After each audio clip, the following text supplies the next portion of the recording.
Hello, welcome back to Campus Tech. Today I have iPad mini 6 on my desk for screen replacement. So let's turn on. You can see there is a wide screen. The wide screen, there are a couple of two different solutions. We can repair and we can put the jumper and we can repair the IC, but that part is will come out again. So let's go with the easy part, and we can change the whole digitizer, which has glass and screen display together. So after putting the rubbing alcohol on the edges, so make sure it goes properly inside. So just use this uh, blade to lift the screen, and you can then the first try to pull up, and then you can use this plastic piece underneath that. So when you just able to put this plastic piece, just move around carefully and gently, so then you can easily detach the digitizer or the LCD assembly from the body.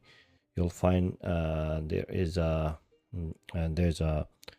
double-sided adhesive tape all the way around. So be careful while you're doing that, because you'll find multiple few connectors also. So don't go too much deeper. So just be careful. If you are having some problem, put some more rubbing alcohol. That will make your life easy. So what I am doing, look at this. I'm just pushing up a little bit, and the meantime I'm just using this rubbing alcohol to remove from the body. As you can see, because I don't want to break this thing. So here we go, all the way down. Now I'm just going to the top part of the iPad. You see the back camera, be careful with that. And I'm also looking if there is any connector in between. So while you're doing that, you'll find the front camera, and there is the last edge. So just disconnect with this all the way down. Here we go. Now we can, I think, remove. Yes, here is a couple of adhesive tape connector, but we can just remove this thing first. So this is the last corner. I think it's not detaching. I think I have to cut it. Here we go. So everything is okay.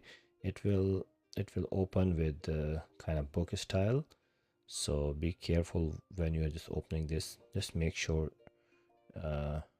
it will open to the left side, and there is a big connector will follow all the way down. So use this flip screwdriver to open those screws, and make sure the upper digitizer you can put somewhere, but I normally do like this. So this is also easiest way to do that. So there are multiple screws, I think 4 or 5. Just disconnect. This is the one, and there are 2 connectors you'll find on the screen. But here's a new screen. You can see the iPad mini. This is a high quality screen, or you can say the OEM part. But let's remove this tape, and let's connect those connectors back to the main thing. So you need to remove you need to bend these connectors, so make it working like this. Make sure you properly bend, otherwise it's very high chance to break those flexes, so be careful with that. So I have connected the first one, and I'm just struggling to do the other one. Not struggling, I mean, it was not that easy there as first one. So you need to put those 4 screws back. So this is the first one I'm doing.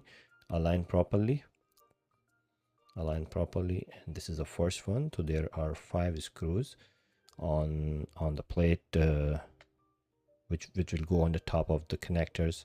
So only 2 connectors you'll find in this screen, and all screws are Phillips. So after putting the screws, try just turns on before final close to make sure it's working properly. That's what I'm trying to just turn on. It needs a charging, so let's put on the charge while we are doing. So I'm just holding a video for a while. So now it's turning on. Now it turns on. Touch is properly working. So let's put back and here we go. So let's pack it and do the final work. So everything is connected. Make sure everything is clean on the sides.